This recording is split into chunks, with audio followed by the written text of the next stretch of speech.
Good evening, and welcome to Leadership Conversation by ITWLA Europe. It's such a wonderful, wonderful opportunity, to be back again on this broadcast and with all our friends, network associates all around the world. Thank you so much for your support and for being part of this program on a weekly basis, and also being part of our subscribers who have joined consistently, to be part of what we're joining others to do within the context of our world as well, especially around the subject of leadership. So, welcome once again. And I want to encourage as many people who are joining. If you're joining for the first time, please subscribe to the channel and also click on the notification bell as well so that you can get alert from us when these programs come up as well. We want you to also invite, share with your friends, share with your associates, your colleagues, or your business network and things like that. Please do share this link with them. Leadership is our responsibility. Leadership is our assignment. Leadership is everyone's business. And from our broadcast over the last few months, I think a lot of people would have picked up that as well, that every one of us, we're all part of leadership. So we welcome all our guests. I can see my dear Prof, all the way from Africa. Thank you so much. Thank you for your dedication, for your continuous support, joining us week on to week like this, and your encouragement is just so fantastic. Thank you so much. And I believe we're going to have a fantastic time tonight, even though our technology has been playing a whole lot of interesting tricks on us. However, you always get around it somehow. And all through the month of March, we have been talking about leadership in Africa, which is also spilled over to the month of April as well. Because listen, friends, listen to this, and I want you to really get me right. That leadership, rather not leadership, Africa is the last world. It's a developing world, however, it's the last world. All the potential, all the resources, all the untapped resources are hidden in the place called Africa. And you will notice that everybody's trying to pitch their tent there. I know a whole lot of people are trying to leave the place and running away from there. And I think, from my own opinion, it's just a wrong move. The move should be going back in there, not moving away from there. And this is one of the reasons why I believe that this particular broadcast, will have value, will help, us to change our thinking, especially towards the continent of Africa. And so please sit tight, get a cup of coffee or a glass of juice or something like that for those who are in the Caribbean, on one part of the world, and let us journey together on this program today. Today, we will be having, even though I think technology might still be playing some interesting issue on us, but we'll be having a wonderful guest with us today to discuss the topic of today. And our focus today really is looking at, what will the future of Africa really look like? What do we want the future to look like? Or what would it look like? We could look at it from different perspectives, and I can surely tell you that, look, we can make it look like whatever we want it to look like. But doing nothing is not an option, because it will still take a shape. If we leave it and not be deliberate about it, then we can also predict the kind of Africa that we'll have in the next few months, next few years, next few weeks, and things like that. Because it is not just it's not something that we can leave just to chance as well. And so tonight we'll be having with us a guest, a wonderful guest. I said, I told her I was going to read her profile and just tell people a whole lot about her. And she's a great sister. Over the years, she is a founder and the president of Rehoboth Foundation International, a cutting-edge equipping organization that offers leadership, a vision development, consultancy, motivational, and mentoring programs. And also she does executive coaching, if I can remember that very well. Celia also runs a mentoring network for leaders from all spectrum of life. She does that, and a development forum for young and emerging leaders. So and I think that is one of the areas we want to touch on today. In addition, she comes alongside pastoral leaders to help strengthen ministries and equip them for community transformations. And this is one of her passions. She comes from a perspective of, a spiritual perspective as well. She's a fantastic, believer, and she believes also in prayers, especially for leaders. She prays with leaders as well and things like that. Our clientele includes churches, network, network financial networks, political institutions, corporates and educational establishments as well. Reverend Celia is the apostolic leader and founder of Zion's Hill Global, an apostolic prophetic intercessory movement that brings intercession, from around the world together weekly to pray for international affairs, resourcing them through training for effective watchman ministry that transforms the sphere in nations. Zion's Hill also serves the body through providing prayer cover for intercession and watchmen whenever they may be as well. She's an award-winning leader. Celia has been, listed as one of the top 10 most influential, Black Christian women in the UK. And her work extends over 40 countries. And she broadcasts on the TBN UK as the host of the trending show. If any of you have seen it, take the lead. Take the lead. That's the show as well. She's convicted everyone has a specific gifting as well as a sphere of influence within which to effect spiritual change, social reform, and economic development as well. She serves on the board of various international NGOs and also as a director of the National Church Leaders Forum UK, a member of the advisory board for Christians in Politics, as well as a council member of the Evangelical Alliance. She's also a member of a board of trustees of the International Third World Leaders, Association, of which, our founding father, Dr. Miles Monroe, actually founded. We're on the board together in ITWLA. She's a sister, she's a colleague, and we've been working together on the subject of leadership for years, traveling from one place to the other. So she is going to be part of this conversation that we want to kick off today. Welcome with me, Reverend Celia Collins. Wow. Thank you, Mr. JD Modede, Revi. I must be a fake man there, That is you. Come on. Just say something to the audience. A whole lot of people are all around connected with us tonight. Hello, everybody. It's such a great privilege and a pleasure to be here tonight, especially with my brother. If there's anything I can say about this man, is that he has been consistent concerning his passion for leadership. It's a driving force. It consumes him. And it's just such a wonderful, creative thought leader and just on the ball. And I love, sir, your focus on Africa. Since I've known you, that's been your heart. That's been your thrust. I know the kind of sacrifices you've made towards to see change happen. And that's the kind of leadership right now that we're looking for. People who are not self-serving, but really, I always say, look for a towel like Jesus taught and not a title. And definitely a towel in your hands and looking for some dirty places to clean up. But it's such a privilege to be here and to just discuss some of the good, the bad, and the ugly of our continent. And of course, the hope that we can have for good change.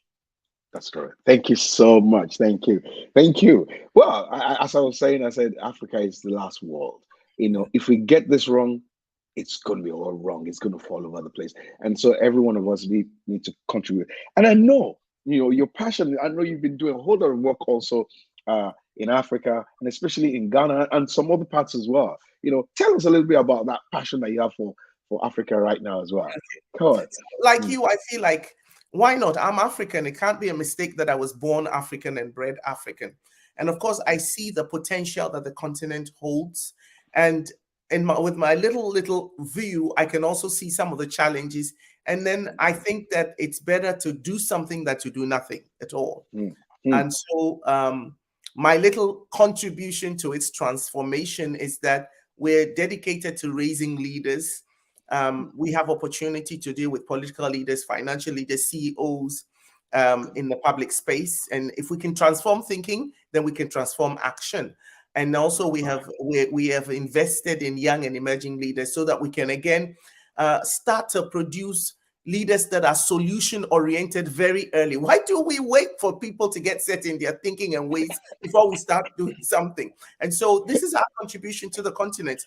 Apart from that, we're not just talkers, we do. So we also have Yes. advocacy and humanitarian work that we do in some of the remotest villages. At the moment, we signed, we have an MOU with World Vision, and we plant, we build toilets, we enter education.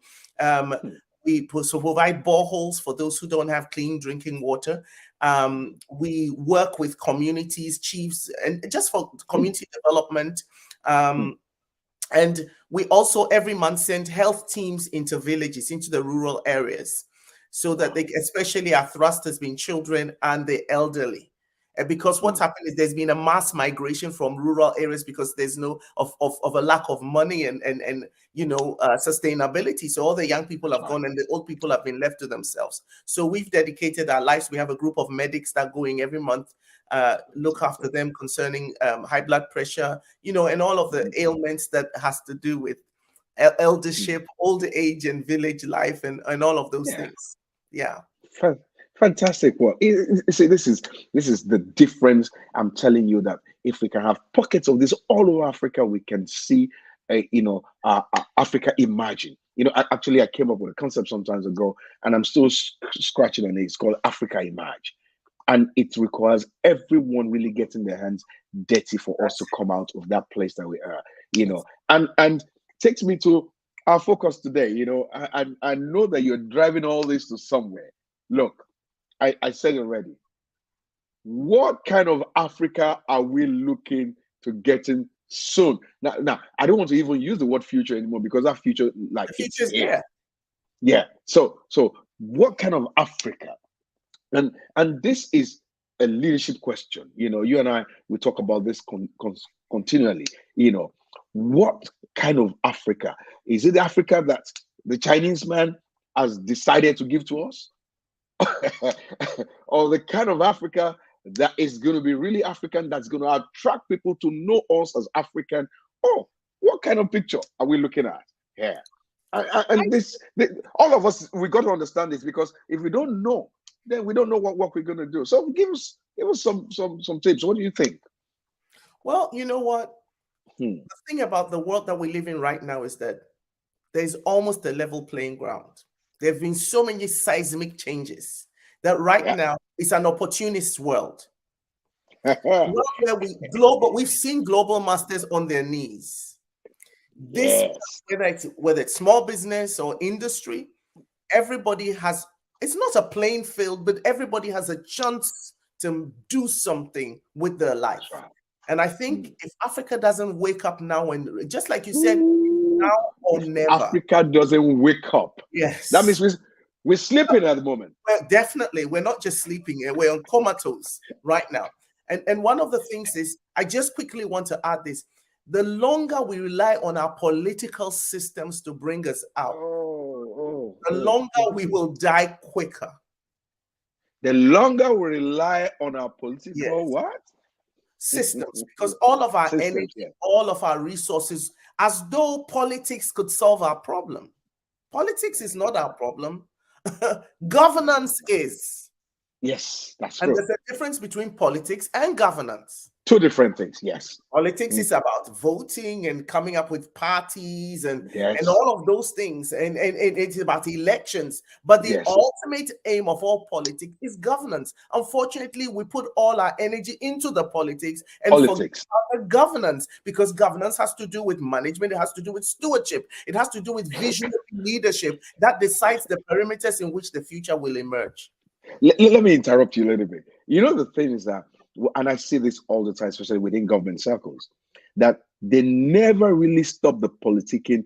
They use the entire time of the government that's supposed to be used for governance to play politics, because politicians only live to win another election. So the moment they win one election, they're already planning how they're going to win the next one and forget about the governance. That's why they'll undermine even the good that the previous government did for their own good. The thing is that you cannot fix a broken system with the same broken people that created the same broken problem. Oh my God. dear. You know, Okay, I see us. Are we going to be here for the whole month? Because now this is music to our ears. Go on, go on, go on. you know, and while we're doing all that, the world is still going on. Now, one of the things that bothers me about Africa is what 877 million people can't all be idiots. Let me read some stats for you right now. Oh, it says that, and this is from the UN. It says the continent has 40% of the world's gold and up to 90% of its chromium and platinum. The largest reserves of cobalt, diamonds, platinum, and uranium in the world are in Africa. It holds 65% of the world's arable land and 10% of the planet's internal renewable fresh water source, and Africa is the poorest continent in the world. This thing doesn't rhyme. There is an anomaly. You see, poverty is not an economic problem, sir. Poverty is a relational problem. Ooh, explain. Thank you. Because poverty is an equity problem. Poverty is a relational problem. Yes, it is. It's how one person handles resources, forgetting that whatever choices and decisions they make in the management of that resource impacts another. That's a picture. That's a picture of the future that we need to be going to, that you're painting. We need to be examining. The thing is that the future doesn't just happen. It has to be created. And you cannot create until you look at where you are and where you've been and decide, I don't want this anymore. I don't want this anymore. You understand what I'm saying? Yes. Yeah, I get it. Unfortunately, we have voted people into power who have no conscience. They have no conscience. There's two things that make for a leader. It's character and competency. Competency, yes. They may have degrees. They may have wealth. Now, unfortunately, I'm just going to throw this in so that it's a pet thing for me. I'm Ghanaian, born and bred.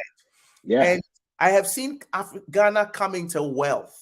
And the first thing I ask myself is this: who is teaching the next generation how to steward wealth? I didn't say how to make money. All of our seminars are about making money. It's one thing to make money. It's another to steward wealth.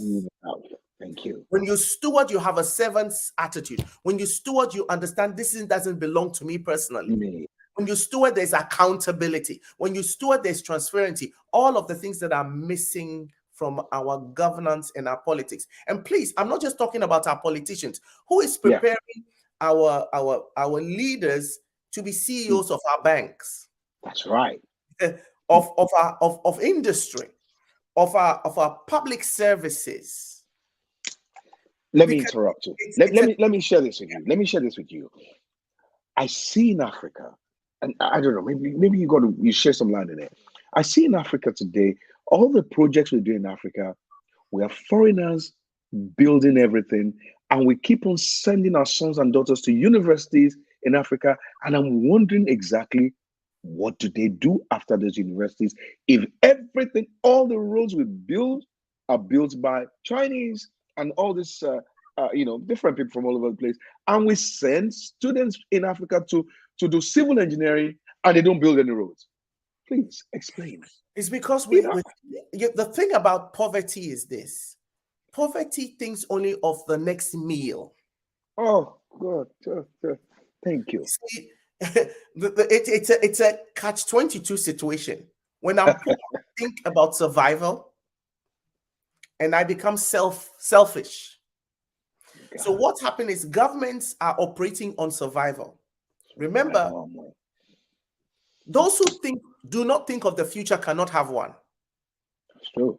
That's true. So right now, all we're thinking is the Chinese can build us roads. They forget the collateral terms on which those roads are built. Nobody gives anything for free. So because I'm hungry right now and I need roads and I need for my people to know I'm doing something, I don't mind giving you the whole of our energy commission. I don't like giving you access to our mining, because right now all we need is breakthrough. Part of the Africans' problem is short-term thinking. We're not very futuristic because of the pressure that's up to us. For Africa to emerge to be something else, you're talking about the future, we're going to have to be a people that are prepared to take some hardships on the way. Pain right now so that we can glory in the future. Thank you. Thank you. There That is is hope. We've wow. seen Singapore do it. I was in Singapore a True. couple of months ago. I'm in awe. Wow. I'm in awe of a nation that has 5.7 million people that hasn't got the resources that my nation has. It has. Wow. Another Wow. thing that I've seen us do is we're clawing back to old leadership. We're looking, oh, if Nkrumah was here. No, times have changed. Changed. Yes, that's true. There's no meaning without context. The context has changed. So we have to face, where are we at globally? What are the market forces that are determining the global future of nations? That's right. How are we preparing people to face this kind of, I mean, we're still talking about having computer in schools. We haven't even touched AI yet. And the whole world is at AI level. My God. My God. The lender, the borrower will always be servant to the lender. To the lender. Another thing, sir, is this. I'm looking at our educational curriculum. I don't know where you were brought up. I know I went to school in Ghana. I went to school in Nigeria too. We are taught to pass exams. You're asking me about civil engineering? We're taught to pass exams. There's no critical thinking. That's right. There's no problem solving. Pass the exam. That's it. I'm forgetting. Just pass an exam. So that's why I'm saying that you should look at politics alone is to make a mistake. You're going to have to look at the whole infrastructure of the nation, the whole operation. Let's come down to education. I'm going to go to the church in a second. We come down to education.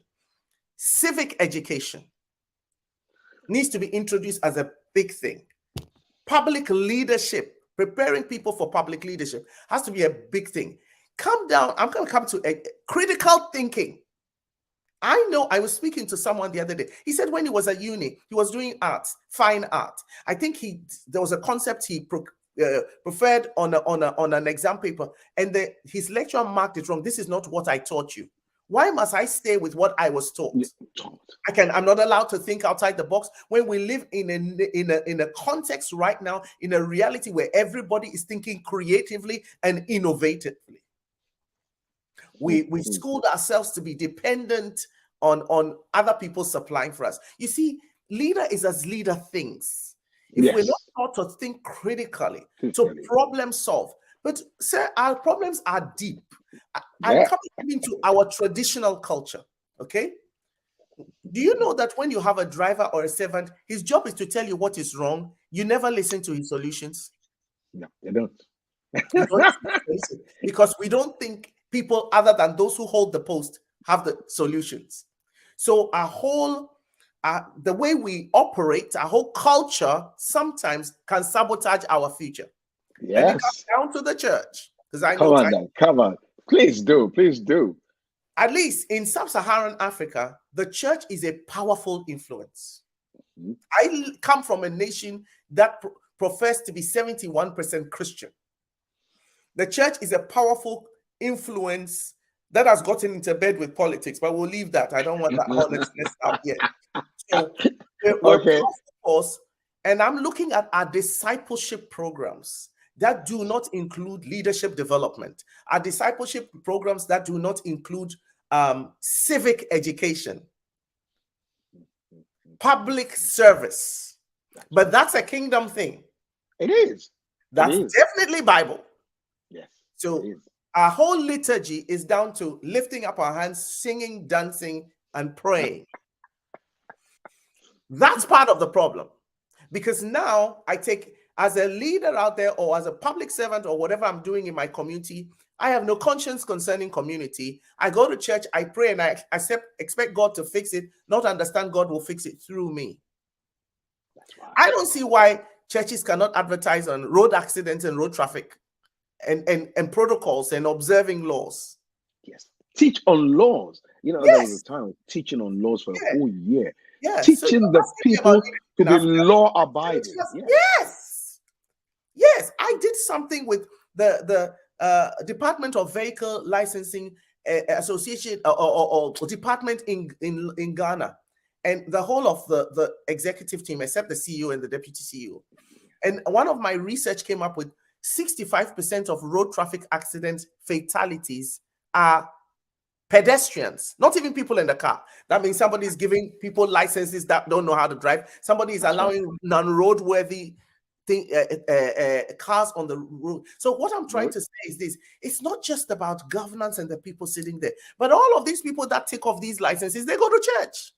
They're all in church. All the people working with these politicians are also in church. All the people that drive badly are also in church. So Africa's problem is a collective one. It's a collective responsibility of thinking, action, conscience, taking responsibility, owning the problem and owning the solution. I don't know if I should go on. Go on. Please go on. Please go on. And so if we're going to fix this problem, then we're going to have to look at not yesterday's experiences. We're going to have to come to the place that says, not again. Not again. Not again. Once you get to not again and not look to recreate our first fathers who redeemed us for colonial. We're not in a colonial way. The colonialism has become an economic one, not a physical one anymore. Yes. Okay, it's become an intellectual one, not a physical one anymore. So if we're going to be fixing those things, you see, those who live in the past imprison their future. That's right. Yes. So again, Africa loves talking heads. We're always debating where we are. No, I don't see much people actioning where we ought to be. I say, let's be intentional about developing leaders. That's good. Let's have a quota. And I'm going to go into some things. When I say developing leaders, I don't just mean getting them degrees in political science. The challenge, I'm going to start with politics. The challenge is I can be a good good person with good intentions concerning politics. Yeah. I can get into politics. But you see, when nobody has mentored me, they have not shared with me the fact that when I'm sitting in office, my mother will phone me and say, "Oh, Jide, you remember Mr. Okongo, whose grandfather helped your cousin last time build the house?" Yes, Mom, I remember. Yes, Mom. So the moment my mother picked up that phone, I'm telling you, I am guaranteed to break the law somewhere because she's asking me to do a favor that I shouldn't be doing. Who taught me? Who has taught me how to say no? Who has taught me how to handle these things? Sometimes our politicians have more pressure than they've been mentored. They're mentored to handle. So they acquiesce, they cave in, no matter what their big things are. What older politician sits with a new politician, not just teaching them how to win an election, but to say these are the things that I had to contend with concerning my conscience. These are the mistakes I made. There has to be an institution that does this conscious mentoring, intentional mentoring, because those who start on the wrong foundation are definitely guaranteed to make a tower of errors. Yes, there is nothing as frightening as an active ignorance. Ooh, active ignorance. Nothing is frightening as an active ignorance. Number Which two. one is worse? The inactive one or the active one? The active one, because the active one, I'm making decisions out of ignorance, which is dangerous because I have a bias and I have a confidence that what I'm doing is right. Number two, the politician goes and the CEO and every leader goes to so much time. Who even teaches them to keep their zip up? I tell you why the zip up is not just about sexual morality, because indiscipline. Wow.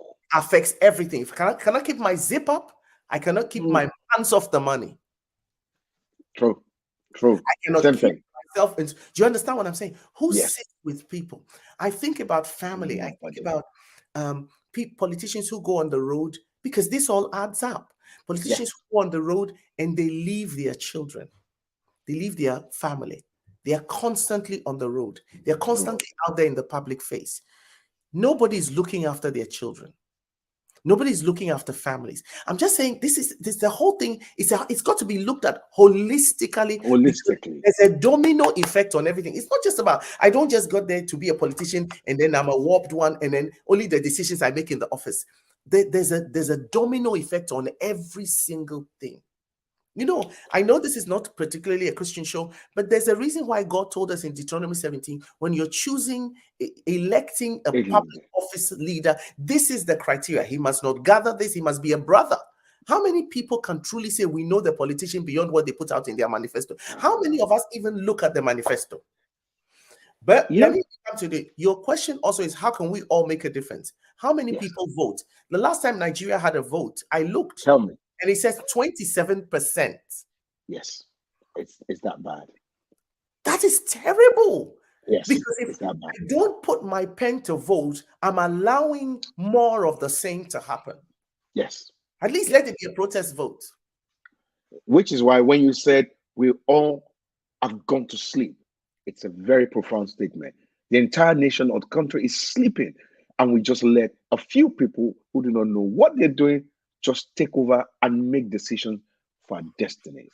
It's unbelievable. 20% of 200 million people. 27%. It's a failure. Let me tell you, I love this Edmund Burke quote. He says this: nobody made a greater mistake than he who did nothing because he thought he could only do little. Oh my God. I repeat that. Nobody made a greater mistake than he who did nothing because he could only do little. At least push somebody to say, not on my watch. Watch. Thank you. Thank you.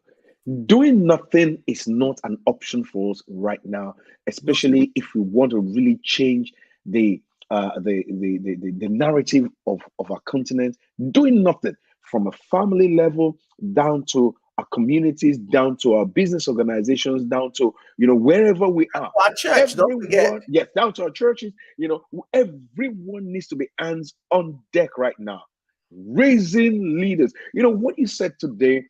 Really, we've been pushing, for example, in the country of Nigeria to have civic. We used to, when I was in school, we had civics on our subjects. Yes. They pulled that out. Now we were trying to get that back so that we can teach the subject of leadership, purpose, and all those things again.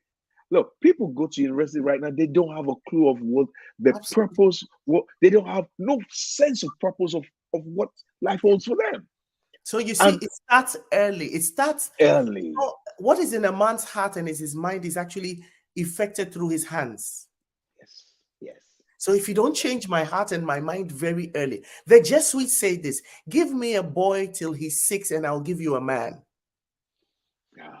Wow. That means that I shape my yes, very, very early in life. And so can I now say from that, what you said, that means the way to shape our future then is by shaping our younger generation and preparing them. Yes, sir. Wow. And if I may add this, I'm not just saying, so sometimes we do this, we just say, okay, let the young people come in, let the young people come. How many of our boards do they sit on? Where we respect them, not just to tick a box, but we respect the thought that I would be scared not to put a young person on my board right now. I have no board that I sit on that at least I'm the senior person on that there's no young person, because I don't even understand the world I'm in like they do. So they bring added value. But apart from that, they are learning what it is like. The great things that leaders do is they model something. We are modeling something for them. By the time they get into their own space and they get into senior leadership with a whole lot of responsibility, they understand. They've seen the mistakes Celia made. They'll never make those mistakes again. We've given them a practicum. Yes. They've been able to use the sitting on our boards also as a lab. By the time they get there, they are cooked. They are okay. They're at a better stage to produce something. So everyone, we have to be intentional about this. We really intentional. That's the word. You see, let me say something. You know what you just said right now just hit a chord in me. And somebody asked me a question once to say, and he saw me somewhere. I was speaking in a government conference somewhere in Africa, and he looked at me. He knew me from childhood. He said, where did you learn all this? I said, I followed Dr. Miles Monroe. He took me everywhere, and I sat with him. He didn't come into any room and teach me stuff, but he took me along with him, and I went into boardrooms where he was training, and I just sat there. I carried his bag there. All he said is carry my bag, and I carried his bag, and I sat down there, and I was listening to him, and I was listening to everything he was doing, and how he was eating the code. And I saw this over and over and over, and it's shaping you. You know how those things shaping you, you And just you don't forgot realize it. about the dinner table conversations. Oh my Because God. these were Oh my deep. You God. ask questions. Those are the deepest ones. These were the Those were the deepest ones. deepest So ones. that, Yes. think about it. When you go to African culture, we are very good in our traditions. Isn't that how our elders bring up would-be chiefs up and coming? When they want somebody to become a chief in a certain area, the more traditional, there's intentional mentoring. That person is protected. Their worldview is shaped very early. That's what Dr. Miles did with us. We're where we are because of the investment in our lives. That's But right. That's so, right. but it doesn't have to be a classroom thing. Even Jesus didn't do a Yes. classroom thing. He called men unto himself. No. You know what happens? Because what happens is this: I remember more what is modeled for me. So sometimes something is modeled for you that you even, or your leader makes decisions you don't like, but it becomes theory. The moment you get there, you only remember how they acted, and you repeat it. So You know, someone said, the mirroring, the whole of our approach, Africa's next 50-year strategic plan has to please, definitely have at its core at its leadership core. development, Thank you. defining the kind of leader we want. Thank you. I think on this point, I think we're going to close this broadcast now. But before we close, I need you to say, shoot one word, one arrow word to African leaders that they're going to take home with this.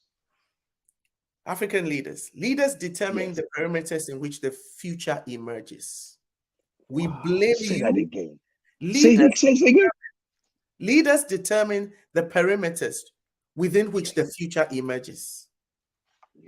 Whatever a leader does today doesn't end today.